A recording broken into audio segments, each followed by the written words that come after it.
이제 출애굽의 절정이라 할 수 있는 출애굽기 14장 5절부터 31절 끝까지 봅니다. 홍해도하 장면입니다. 홍해도하 사건이 성경 전체에서 얼마나 중요한지는 아무리 강조해도 지나치지 않습니다. 구약학자 알렉 모티어는 구약 성경 안에만 홍해도하에 대한 직접적인 언급이 최소 20여 곳 이상 있다고 말했으며 신약에는 셀 수 없이 많은 암시가 있습니다.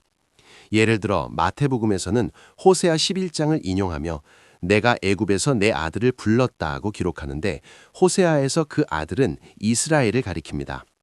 그러므로 마태는 예수님의 사역과 구약의 출애굽을, 즉 홍해도하를 직접 연결하고 있는 것입니다. 누가복음 9장의 변화산 사건을 보면 누가는 모세와 엘리야가 예수님과 함께 그가 예루살렘에서 이루실 일에 대해 이야기한다고 전합니다. 영어 번역에서는 이것이 예수님의 죽음을 말하는 것처럼 보이는데 실제로 그것이 맞습니다. 그런데 헬라어 원문에서 그 단어는 바로 엑소더스, 즉 출애굽입니다. 이것은 누가가 예수님께서 예루살렘에서 이루실 일이야말로 궁극적인 탈출, 즉 궁극적인 출애굽임을 선언하는 것입니다. 히브리서 3, 4장은 예수님을 더 위대한 모세로 제시하며 히브리서 11장 29절은 이스라엘 백성이 믿음으로 홍해를 마른 땅처럼 건넜다고 말하면서 홍해도하를 기독교 신앙의 원형으로 사용합니다. 아마도 가장 중요한 언급은 고린도전서 10장일 것입니다. 바울은 거기서 이스라엘 백성이 구름과 바다를 지나갈 때 모세 안에서 세례를 받았다는 놀라운 진술을 합니다. 그리고 6절에서 이런 일은 우리의 거울이 되었다고 말하는데 여기서 우리는 바로 그리스도인들입니다. 신약 성경이 우리에게 이 구약 본문을 그리스도 중심적으로 읽으라고 그리스도의 구원의 원형으로 보라고 초청하는 본문이 있다면 그것이 바로 이 본문입니다. 저는 약 40년 전 펜실베니아주 스탈타운에 있는 R.C. 스프로울의 거실에서의 일을 잊을 수가 없습니다. 그때 저는 영국에서 온 구약학자 알렉 모티어를 처음 만났습니다. 저는 다른 대학생, 신학생들과 함께 바닥에 앉아 있었는데 스프로울이 그에게 구약과 신약의 연결에 대해 무언가 말해달라고 했습니다. 모티어는 이렇게 말했습니다. 한번 생각해 보십시오. 홍해를 건너 가나안을 향해 가던 이스라엘 사람에게 당신은 누구입니까? 라고 물어보면 뭐라고 대답하겠습니까? 그는 이렇게 말할 것입니다. 저는 사망의 선고를 받은 채 이국 땅에서 종살이를 했습니다. 그런데 어린 양의 피 아래 피신하였고 우리의 중보자가 우리를 이끌어냈습니다. 우리는 건너왔고 이제 약속의 땅을 향해 가는 중입니다. 아직 거기에 도달하지는 않았지만 하나님께서 우리에게 율법을 주셔서 공동체를 이루게 하셨고 성막을 주셨습니다. 은혜와 용서로 살아야 하기 때문입니다. 그분의 임재가 우리 가운데 있고 우리가 집에 도달할 때까지 함께 하실 것입니다. 모티어는 이렇게 말했습니다. 그것이 바로 그리스도인이 하는 말입니다. 거의 글자 그대로요. 그때 23살이던 저는 속으로 했습니다. 이제 홍해도하 사건에서 예수님의 구원, 우리의 구원에 대해 무엇을 배울 수 있는지 세 가지로 살펴보겠습니다. 구원은 탈출에 관한 것입니다. 그런데 세 가지를 물어야 합니다. 무엇으로부터 탈출하는가? 어떻게 탈출하는가? 왜 탈출할 수 있는가? 본문이 가리키는 답은 이것입니다. 우리는 층층이 겹친 속박으로부터 탈출하며 은혜로 건너옴으로써 탈출하고 중보자 때문에 탈출할 수 있습니다. 성경의 나머지 부분이 없다면 이것을 알 수 없겠지만 성경 전체를 통해 우리는 출애굽 사건이 이것을 가리키고 있음을 압니다. 첫째, 우리는 무엇으로부터 탈출하는가? 본문 서두에서 바로는 이렇게 말합니다. 우리가 어찌 이같이 하여 이스라엘을 우리를 섬김에서 놓아 보내었는가? 멋지게 표현했네요. 섬김에서 놓아 보내었다. 왜 다른 사람을 고용하면 안 됩니까? 그들은 노예 노동력 전체를 잃은 것이기 때문입니다. 이스라엘은 노예였습니다. 가장 흥미로운 것 중 하나는 이것입니다. 바로가 그들을 되찾거나 죽이러 쫓아오자 이스라엘 백성들은 두려움에 사로잡혀 이렇게 말했습니다. 우리가 애굽에서 당신에게 이른 말이 이것이 아니냐. 이르기를 우리를 내버려 두라. 우리가 애굽 사람을 섬길 것이라 하지 아니하더냐. 정말 그렇게 말했던가요? 출애굽기 4장 29절에서 31절을 보면 모세와 아론이 이스라엘 장로들을 다 모아 하나님의 말씀을 전하고 이적을 행하자 백성이 믿었고 하나님께서 자신들의 고난을 돌아보셨다는 말을 듣고 머리를 숙여 경배하였다 하고 기록되어 있습니다. 그게 그들이 기억하는 것과는 좀 다르죠. 그리고 이것이 그들이 이런 행동을 보이는 마지막 때가 아닐 것입니다. 몇 장 뒤에 그들은 이렇게 말합니다. 우리가 애굽에서 고기 가마 곁에 앉아 배불리 먹던 때가 그립다. 당신이 우리를 광야로 데려와 굶겨 죽이고 있다. 성경에서 가장 근본적인 단어 중 하나는 구속입니다.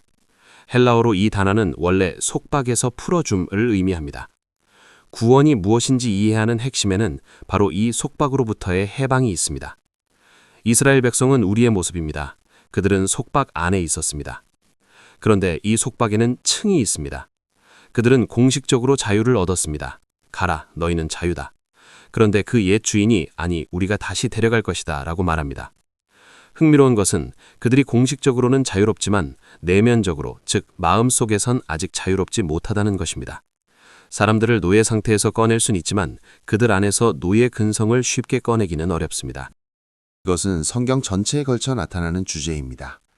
하나님의 구속은 속박에서 우리를 건져내는 것인데 그 속박에는 여러 층이 있습니다. 첫 번째 층, 율법으로부터의 객관적 해방. 바울에 따르면 그리스도인의 구원은 객관적으로 율법의 속박, 즉 죄책과 정죄로부터의 해방을 의미합니다.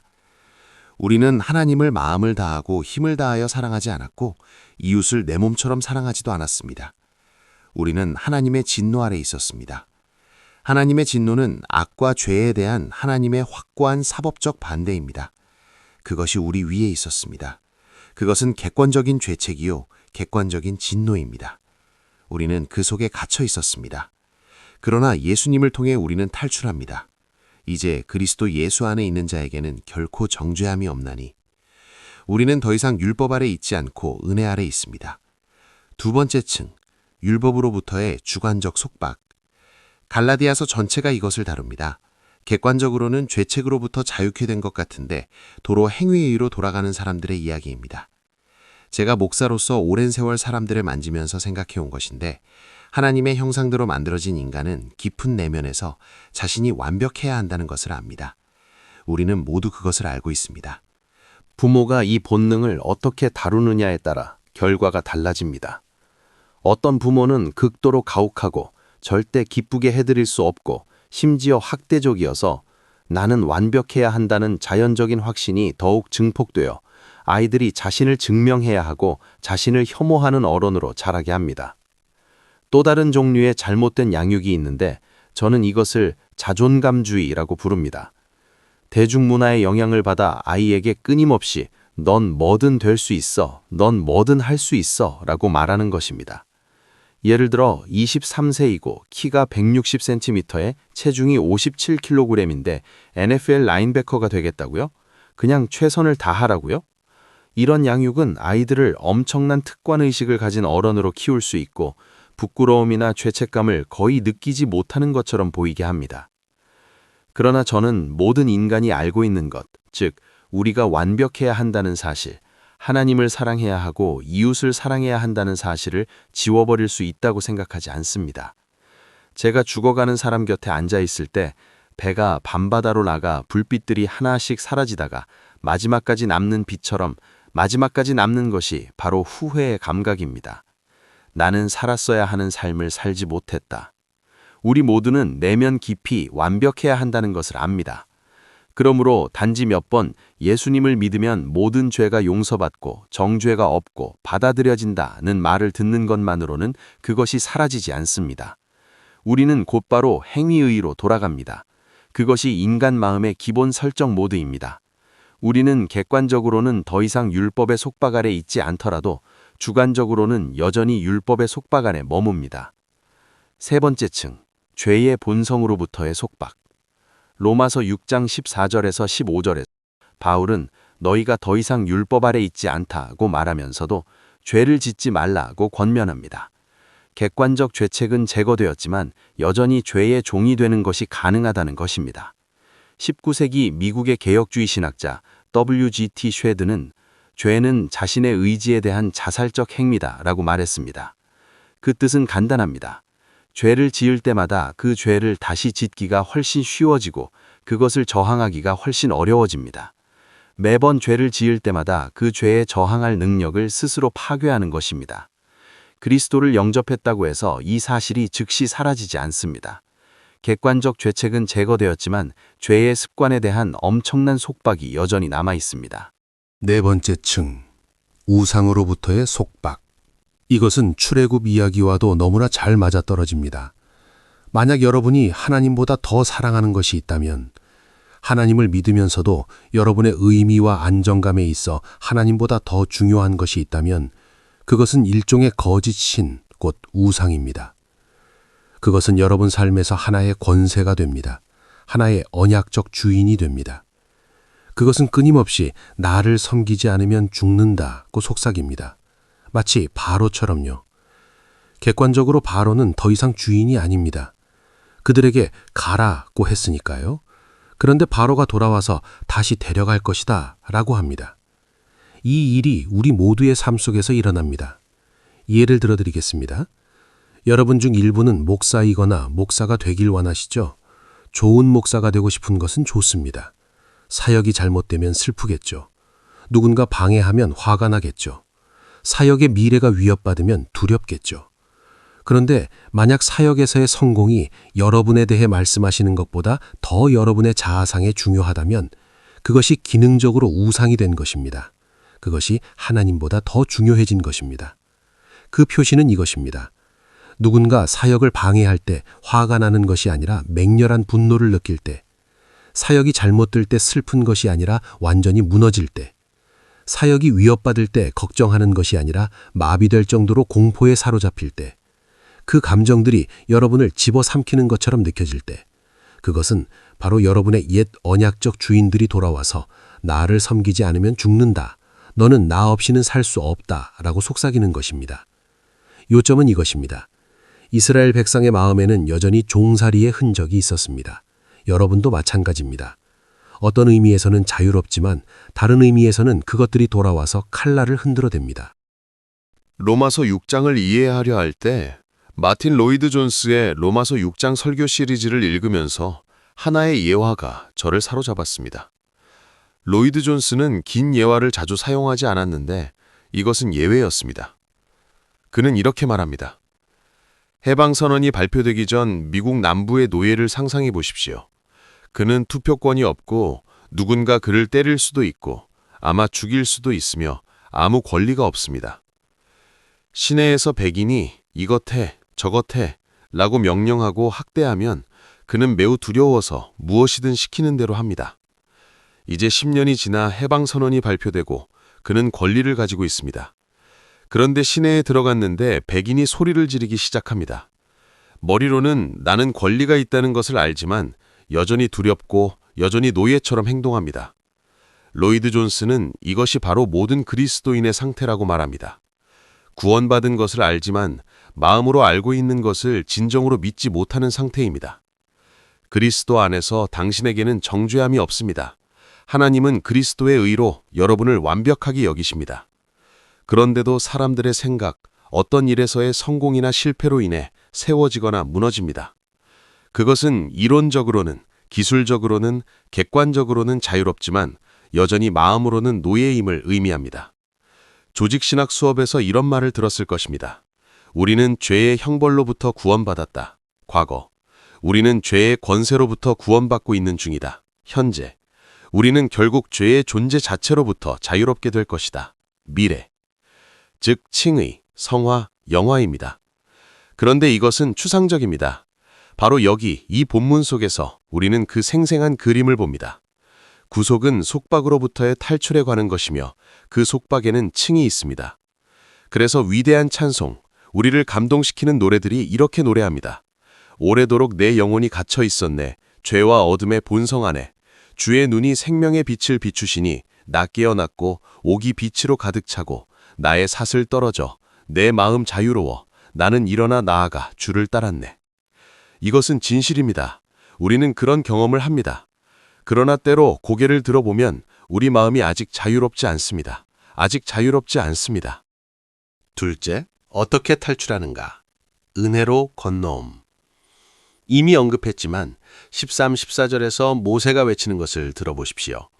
두려워하지 말고 가만히 서서 여호와께서 오늘 너희를 위하여 행하시는 구원을 보라. 물론 영화 10개에서 모세 역을 맡은 찰턴 헤스터는 보라, 주의 구원을 보라고 외치죠. 그리고 이렇게 말합니다. 가만히 있으라. 여호와께서 너희를 위하여 싸우시리라.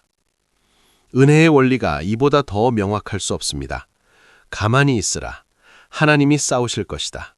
너는 할 수 없다. 기여할 수 없다. 아무것도 하지 말라. 이 구원에서 네가 할 것은 없다. 이것은 로마서 4장 5절과 거의 같습니다. 이를 아니할지라도 경건하지 아니한 자를 의롭다 하시는 이를 믿는 자에게는 그의 믿음을 의로 여기시나니. 가만히 서서 네 행위를 의지하지 말고 그리스도의 사역으로 이루어진 완전한 구원을 받으라. 원리만이 아니라 아름다운 그림도 있습니다. 어떻게 그 은혜가 작동하는가? 바로 건너옴으로써입니다. 홍해 한쪽에 있을 때 그들은 여전히 옛 주인들의 손이 닿는 곳에 있었습니다. 사망의 선고 아래 있었습니다. 그런데 건너온 순간 보이지 않는 전사가 애굽 군대를 막아섰습니다. 건너자마자 그들은 사망에서 생명으로, 정죄에서 해방으로 건너온 것입니다. 이것이 기독교가 다른 모든 종교와 근본적으로 다른 이유입니다. 저는 30년 동안 이 말을 해왔는데 간혹 아직 확인 못한 종교가 있나 싶어 다시 찾아봅니다.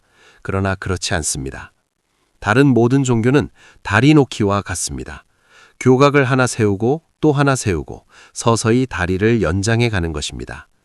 재정이 바닥나면 어디로도 통하지 않는 다리가 되어버립니다. 모든 종교는 깨달음이든 도덕적 삶이든 저편으로 건너가려 노력하는 과정입니다. 결코 완전히 도달했다는 느낌이 없습니다.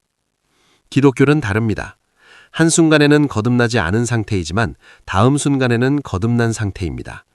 한순간에는 입양받지 않은 상태이지만 다음 순간에는 입양된 상태입니다. 입양은 과정이 아닙니다. 당신은 입양되었거나 아닌 것입니다. 어둠의 왕국에 있거나 사랑하는 아들의 왕국으로 옮겨졌거나 둘 중 하나입니다. 그래서 요한복음 5장 24절은 이렇게 말합니다. 내 말을 듣고 또 나 보내신 이를 믿는 자는 영생을 얻었고 심판에 이르지 아니하나니 사망에서 생명으로 옮겨졌느니라. 마틴 로이드 존스는 이것을 영적 상태를 파악하는 테스트로 사용했습니다. 누군가에게 당신은 그리스도인입니까? 라고 물으면 영국인들 특유의 겸손으로 많은 이들이 노력하고 있습니다. 라고 답했습니다. 그러면 의사 로이드 존스는 그 대답은 기독교가 무엇인지 전혀 모른다는 것을 보여줍니다. 라고 설명했습니다. 기독교는 신분의 변화에 관한 것이기 때문입니다. 지금 이 왕국에 있는가, 저 왕국에 있는가, 하나님의 가족에 있는가 없는가, 거듭났는가 아닌가, 하나님의 진노 아래 있는가 의롭다함을 받았는가, 딱 하고 그렇게 되는 것입니다. 그리고 여기에 믿음의 질에 대한 이야기가 있습니다. 누군가 말할 것입니다. 맞아요. 은혜로 구원받았지만 믿어야 하잖아요. 진심으로 믿어야 하잖아요.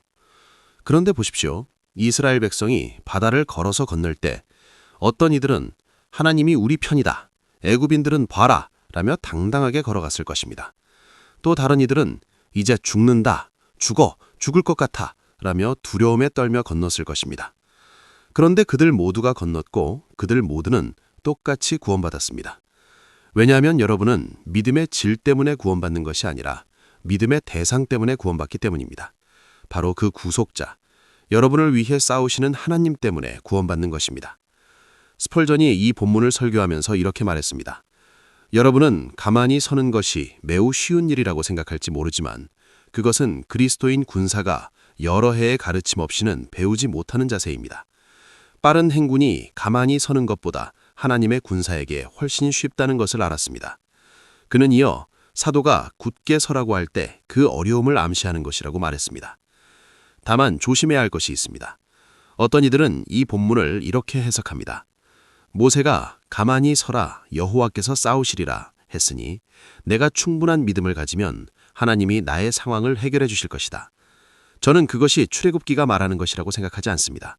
출애굽기가 말하는 것은 이것입니다. 가만히 서서 하나님이 이미 싸우신 큰 전쟁을 보라. 그것은 이미 이루어졌다. 당신이 그리스도인이라면 이미 건너온 것이다. 죄와 사망의 문제는 이미 해결되었다. 다른 모든 문제들은 그에 비하면 벼룩에 물린 것 같다. 이미 이루어진 일을 바라봄으로써 다른 문제들을 감당하는 것입니다. 셋째, 왜 탈출할 수 있는가? 중보자. 이스라엘 백성은 왜 물에서 죽지 않고 건너온 것입니까? 애굽 사람들은 물에서 죽었는데 말입니다.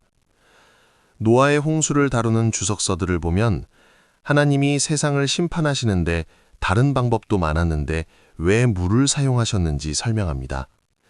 창세기 1장으로 돌아가면 어둠이 깊음의 표면에 있었고 하나님의 영이 수면 위에 움직이시더라고 나옵니다.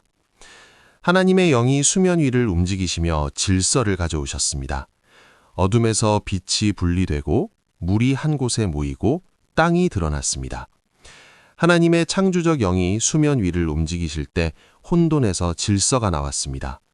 물은 성경에서뿐 아니라 당시 이스라엘 주변 문화에서도 혼돈과 죽음을 상징했습니다. 따라서 하나님이 노아의 시대에 홍수로 심판하실 때 그것은 일종의 창조 역전이었습니다. 창조주로부터 돌아서면 창조의 선함으로부터 돌아서게 되고 그 결과는 해체이고 혼돈입니다. 예를 들어드리겠습니다. 부부 중 한 사람이 상대방에게 상처를 주고 상처받은 사람이 용서하지 않겠다고 마음속으로 결심하면 그것이 어떤 결혼 생활에도 작지만 눈에 보이는 방식으로 혼돈을 가져옵니다. 용서하기 전까지는 그렇습니다. 죄의 삭은 사망이다의 또 다른 표현은 죄의 삭은 해체, 곧 창조의 역전입니다. 홍수와 마찬가지로 애굽에 내린 재앙들도 같은 것입니다. 바로가 창조주에 저항하기로 결심하자 애굽에 내린 것은 바로 이 창조 역전, 해체였습니다. 어둠이 온 땅에 덮였고 혼돈의 세력들이 풀려났습니다. 애굽은 심판받았습니다. 이것이 11번째 재앙이라 할 수 있습니다. 이제 이렇게 말하는 사람도 있을 것입니다. 이스라엘은 선한 백성이고 애굽은 악한 백성이니 이스라엘이 살아남은 거 아닌가요? 성경을 조금 더 읽으면 그렇지 않다는 것을 압니다. 이스라엘도 어리석고 반영적이었습니다. 심지어 살인을 불사할 의지가 있었는데 단지 그럴 기술이 없었을 뿐입니다. 그들이 애굽 사람보다 나은 것이 없었습니다.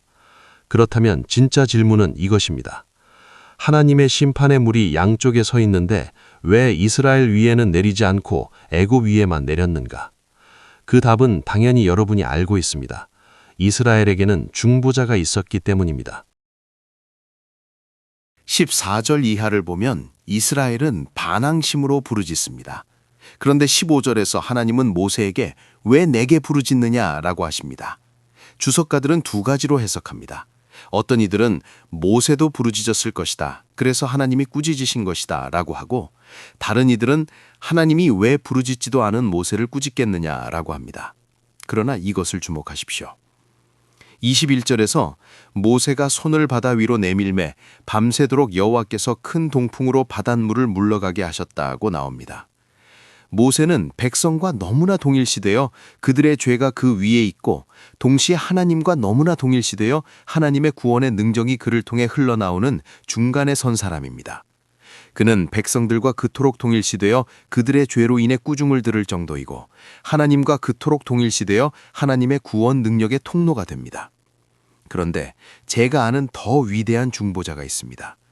예수 그리스도는 단순히 하나님과 가까우신 중보자가 아닙니다. 그분은 완전한 하나님이시고 완전한 사람이시며 더 나은 중보자이십니다. 요나가 배 안에 있고 하나님의 진노의 폭풍이 배를 침몰시키려 할 때 요나가 선원들에게 말했습니다. 이것은 하나님의 진노의 폭풍입니다. 나를 바다에 던지면 여러분이 살 것입니다. 그들이 요나를 던지자 그들은 살았습니다. 예수님은 요나보다 더 큰 이가 여기 있다고 말씀하셨는데 이것이 무슨 뜻입니까? 예수 그리스도는 십자가에서 하나님의 진노의 그 바닷속에 던져지셨습니다. 요나가 내가 주의 목전에서 쫓겨났다고 말했을 때 그것은 비유적 표현이었습니다. 그러나 예수님이 나의 하나님 어찌하여 나를 버리셨나이까 라고 외치셨을 때 그분은 문자 그대로 하나님의 진노의 바다 아래에 있었습니다. 실제로 십자가 위에 어둠이 임했습니다. 예수님 위에 재앙들이 쏟아졌습니다. 무슨 일이 있었는가? 예수 그리스도가 창조 역전을 겪으심으로써 여러분과 저를 다시 창조하실 수 있게 하셨습니다. 예수 그리스도는 이 모든 홍수의 물, 이 모든 재앙이 가리키는 실제를 친히 받으셨습니다. 그것이 바로 우리가 건너올 수 있는 이유이며 층층이 겹친 속박으로부터 점점 더 자유롭게 될 수 있도록 예수님의 구원의 우물로 계속 돌아갈 수 있는 이유입니다. 모세가 한때 하나님께 이렇게 말했습니다. 이 백성을 구원하시되 그러지 않으신다면 주의 책에서 내 이름을 지워주십시오. 하나님은 그렇게 하지 않으셨습니다. 그러나 우리의 중보자 예수 그리스도를 향해서는 하나님이 그렇게 하셨습니다. 예수님은 궁극적인 중보자이십니다. 그것이 바로 여러분과 저가 건너올 수 있는 이유입니다. 마무리합니다. 이스라엘 백성이 어디로 가고 있었는지 보십시오. 하나님은 율법을 주신 뒤 그들을 인도하신 것이 아닙니다. 먼저 이끌어내시고 그런 다음 율법을 주셨습니다. 이것이 복음입니다. 율법을 지키고 있으니 구원받겠구나가 아니라 그분의 은혜로 구원받았으니 이제 그분께 순종하고 싶다는 것입니다. 레위기 11장 45절에서 하나님은 이렇게 말씀하십니다. 내가 너희를 애굽에서 이끌어낸 여호와니라. 그러므로 거룩하라. 이것이 의미하는 바는 이것입니다. 그분이 행하신 일을 묵상하는 할수록 하나님의 진노의 물이 그분의 머리 위로 쏟아지는 것을 마음의 눈으로 보면 볼수록 그분이 행하신 일을 보면 볼수록 더욱더 거룩해질 것입니다.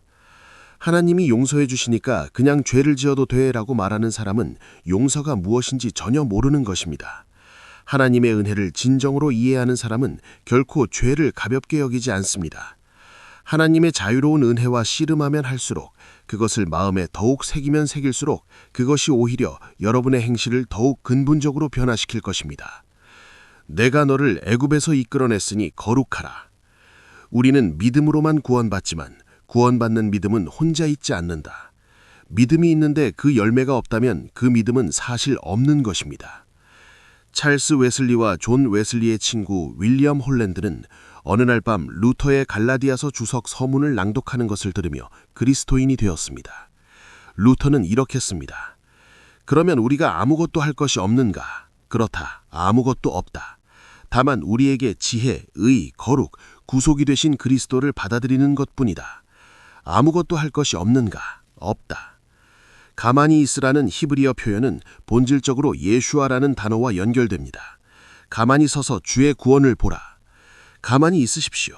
여러분의 모든 구원이 그분 안에 있음을 깨달으십시오. 여러분이 더할 것이 아무것도 없음을 깨달으십시오. 그분을 바라보십시오. 그것이 여러분을 거룩하게 만들 것이고 아직 그리스도인이 아니라면 그것이 여러분을 그리스도인으로 만들 것입니다. 네이선 콜은 1744년 코네티컷주 미들타운에서 조지 휘트필드의 설교를 듣고 그리스도인이 되었습니다. 거의 그를 모르는 사람이었지만 그는 그 경험을 이렇게 기록했습니다.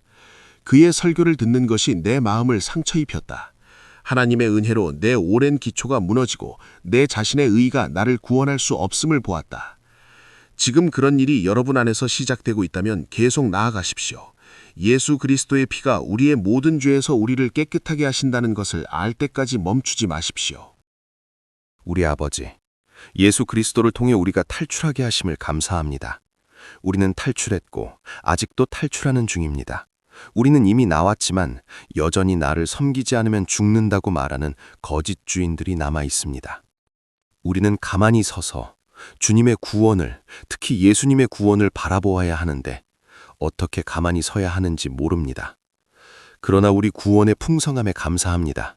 우리를 점점 더 주님의 아들의 형상을 닮아가게 하옵소서. 예수님의 이름으로 기도합니다. 아멘.